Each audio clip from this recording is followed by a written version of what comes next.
گزرے سال 2022 میں موسم بہار غائب ہو گیا۔ یہ کوئی چھوٹا واقعہ تھا؟ یہ کوئی معمولی واقعہ تھا؟ پاکستان کی صورتحال دن بدن بگڑتی جا رہی ہے اور ہم تیزی سے پوائنٹ آف نو ریٹرن کی طرف جا رہے ہیں کہ اس کے اوپر کسی نہ کسی تنظیم نے، کسی نہ کسی ادارے نے کوئی رپورٹ بنائی ہوگی، وہ رپورٹ گئی ہوگی کہیں اور وہاں سے فنڈنگ ملے گی اور اس کے بعد وہ چیز کتابوں میں بند ہو جائے گی، ہمیں آپ کو معلوم نہیں ہوگا۔ جنہیں ہم گرین ہاؤس گیسز بھی کہتے ہیں، یہ آنے والے وقتوں میں دنیا میں بڑی تباہی مچائیں گی، لیکن ظاہر ہے کہ وہ ابتدائی دور تھا دنیا کی ترقی کا، اس لیے اس کی جانب جو ہے وہ کسی نے توجہ نہیں دی۔ یہ میڈیا کا کوئی بھی ٹول ہو، اس میں موسمیاتی تبدیلیوں پر بات نہیں ہو رہی ہے۔ آپ کو بمشکل ڈھونڈنے سے چند ایسے ٹولز ملیں گے جہاں پر موسمیاتی تبدیلیوں کے متعلق کوئی آگاہی دی جا رہی ہو، کوئی شعور دیا جا رہا ہو۔ سب نے یہ واضح طور پر ہمیں بتا دیا ہے کہ موسمیاتی تبدیلیوں سے سب سے زیادہ متاثر ہونے والا خطہ ایشیا ہے۔ دنیا کے اوسط درجہ حرارت میں 1.2 ڈگری سینٹی گریڈ کا اضافہ ہو چکا ہے۔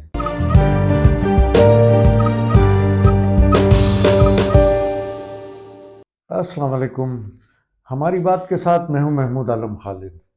دوستو، گزرے سال کے آخری دنوں میں ہم نے اس پروگرام کا آغاز کیا تھا اور ہماری شدید خواہش تھی کہ ہم ہر ہفتے موسمیاتی تبدیلی کے حوالے سے آپ کے ساتھ جو ہے وہ اپنی گفتگو شیئر کریں، لیکن گزرے سال میں تو ہم اس کو پر عمل درآمد نہیں کر سکے، لیکن انشاءاللہ اللہ نے چاہا تو ہم نئے سال میں ہر ہفتے آپ کے ساتھ موسمیاتی تبدیلی کے حوالے سے اپنی گفتگو آپ کے ساتھ شیئر کیا کریں گے۔ کائنات کی تاریخ پڑھنے سے یا کائنات کی تاریخ کے مطالعے سے ہمیں پتہ چلتا ہے کہ کرۂ ارض اور نظام شمسی کی تاریخ اربوں سالوں پر محیط ہے۔ تخلیق کائنات کے عظیم دھماکے، جسے ہم سب بگ بینگ کے نام سے جانتے ہیں، کہ مطالعے سے معلوم ہوتا ہے کہ کائنات 13.8 ارب سالوں پر محیط ہے، اور زمین اور نظام شمسی کی تاریخ کا اگر ہم مطالعہ کریں تو ہمیں پتہ چلتا ہے کہ 4.8 ارب سالوں کی اس کی تاریخ ہے۔ اس دوران بے شمار مرتبہ موسمیاتی تبدیلیاں رونما ہوئیں جو کہ فطری تھیں، جس میں انسانی یا کسی اور شے کا عمل دخل نہیں تھا، اور اس کے نتیجے میں کئی مرتبہ زمین سے بڑے پیمانے پر حیات کا خاتمہ بھی ہوا۔ کہانی شروع ہوتی ہے 1750 کے صنعتی انقلاب کے بعد سے۔ صنعتی انقلاب کے بعد توانائی کے استعمال کے لیے بڑے پیمانے پر حیاتیاتی ایندھن، یا جسے ہم فوسل فیول بھی کہتے ہیں، اس کا استعمال شروع ہوا۔ اس زمانے میں چند سائنسدانوں نے اور شائع ہونے والے چند اخبار جو گزٹ کی شکل میں شائع ہوتے تھے، ان میں اس جانب توجہ مبذول کرائی انہوں نے دنیا کی کہ حیاتیاتی ایندھن یا فوسل فیول کے استعمال سے جو زہریلی گیسیں خارج ہو رہی ہیں، جنہیں ہم گرین ہاؤس گیسز بھی کہتے ہیں، یہ آنے والے وقتوں میں دنیا میں بڑی تباہی مچائیں گی، لیکن ظاہر ہے کہ وہ ابتدائی دور تھا دنیا کی ترقی کا، اس لیے اس کی جانب جو ہے وہ کسی نے توجہ نہیں دی۔ اور آج موسمیاتی تبدیلیوں کے مہلک اثرات کا سامنا ساری دنیا کر رہی ہے۔ دنیا کے معتبر ترین اداروں نے کہ کئی سرویز جو ہے وہ شائع ہو چکے ہیں، جس میں دنیا کے جو چند بڑے مسائل ہیں، دنیا کو درپیش جو چند بڑے مسائل ہیں، اس میں سے ایک موسمیاتی تبدیلی ہے۔ ماحولیاتی اور موسمیاتی تبدیلیوں کے بڑھتے ہوئے رجحان نے کرۂ ارض کے ماحولیاتی نظام کو درم برم کر کے رکھ دیا ہے۔ زمینی ماحول کی یہ بگڑتی ہوئی صورتحال ہمارے لیے اور ہماری آنے والی نسلوں کی بقا پر ایک سوالیہ نشان لگا چکی ہے، ایک انتہائی تشویشناک صورتحال اختیار کر چکی ہے۔ یہی وجہ ہے کہ ان تبدیلیوں کے مہلک اثرات کو اجاگر کرنا آج دنیا کا سب سے بڑا مسئلہ بن چکا ہے۔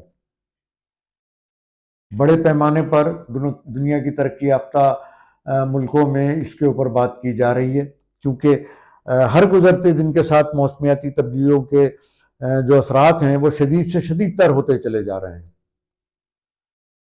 اگر ہم پاکستان کی صورتحال کو دیکھیں تو ہمیں نظر آتا ہے کہ پرنٹ میڈیا ہو، الیکٹرانک میڈیا ہو، سوشل میڈیا ہو یا میڈیا کا کوئی بھی ٹول ہو، اس میں موسمیاتی تبدیلیوں پر بات نہیں ہو رہی ہے۔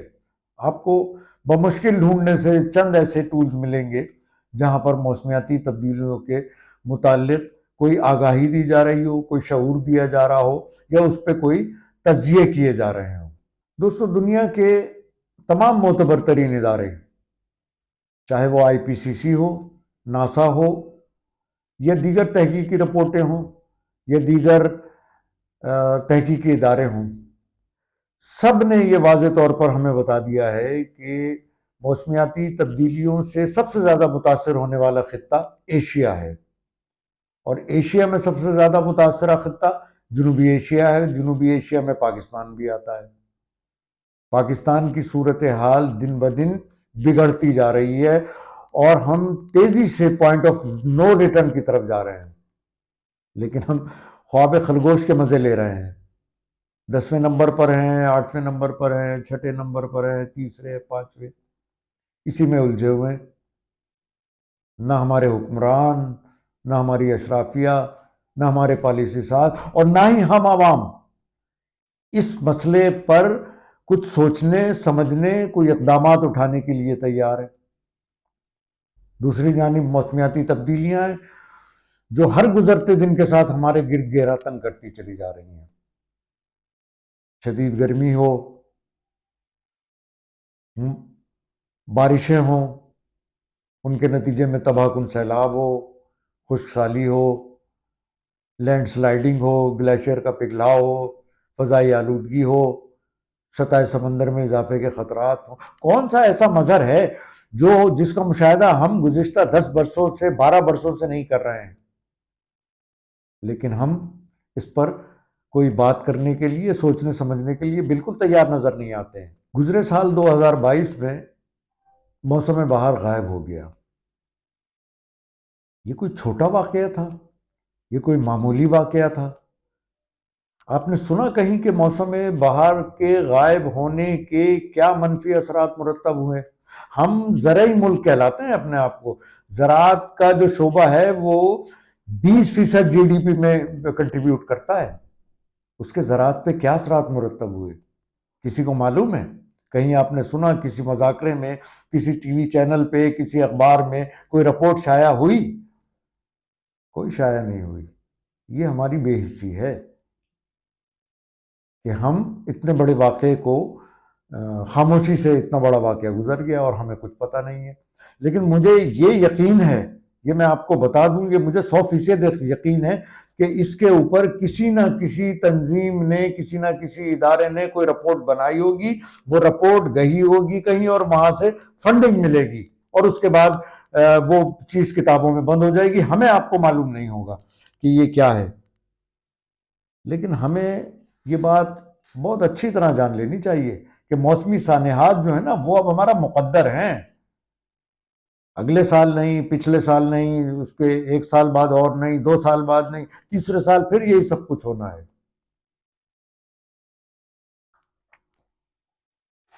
شدید گرمی کی لہریں 2015 میں کتنی بڑی ہیٹ ویو آئی تھی۔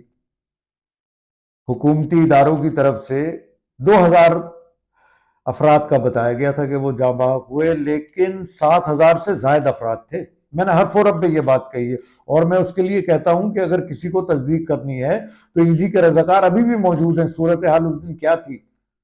اس کے بعد سے ہم مسلسل گرمی کی شدید لہروں کا جو ہے وہ مشاہدہ کر رہے ہیں۔ موسم سرما آہستہ آہستہ کم سے کم ہوتا چلا جا رہا ہے،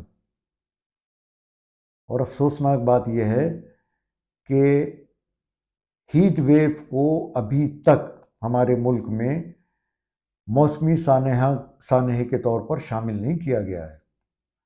آپ دیکھتے ہیں شدید گرمی کی جب لہر لہریں آتی ہیں یا شدید گرمی ہوتی ہے تو مختلف جگہوں پہ مختلف این جی اوز یا کچھ ادارے ایک شامیانہ لگا کے اس میں 2 کولر لگ دیتے، یہ ہے بس، اس سے زیادہ کچھ بھی نہیں ہے۔ دنیا کے اوسط درجہ حرارت میں 1.2 ڈگری سینٹی گریڈ کا اضافہ ہو چکا ہے، اور اس میں اضافہ مسلسل جاری ہے۔ وہ جو ہم نے پیرس کلائمیٹ ڈیل کی تھی، جس کے معاہدے میں بتایا گیا تھا کہ 1.5 ڈگری سینٹی گریڈ تک درجہ حرارت کو محدود کرنا ہے اور 2 ڈگری سے بڑھنے نہیں دینا، وہ ختم ہو گئی کہانی، وہ معاملہ ختم ہو گیا۔ دنیا کے ترقی یافتہ ممالک نے اس کو روکنے کے لیے، گرین ہاؤس گیسز کے اخراج کو کم کرنے کے لیے کچھ نہیں کیا، بلکہ وہ بڑھتا چلا جا رہا ہے۔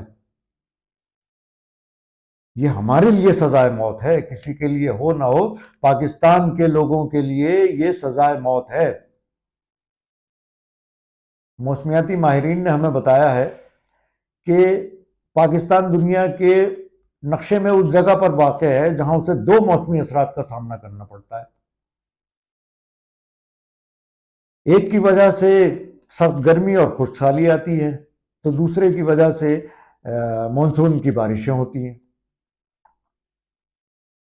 2009 کے بعد سے ہم ہر سال جو ہے وہ سیلاب دیکھ رہے ہیں۔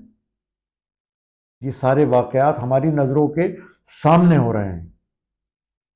عالمی بینک نے کہا ہے کہ موسمیاتی تبدیلی کے بعد 2050 میں ہمارے جو جی ڈی پی ہے وہ 18 سے 20% تک جو ہے وہ اس میں کمی آئے گی۔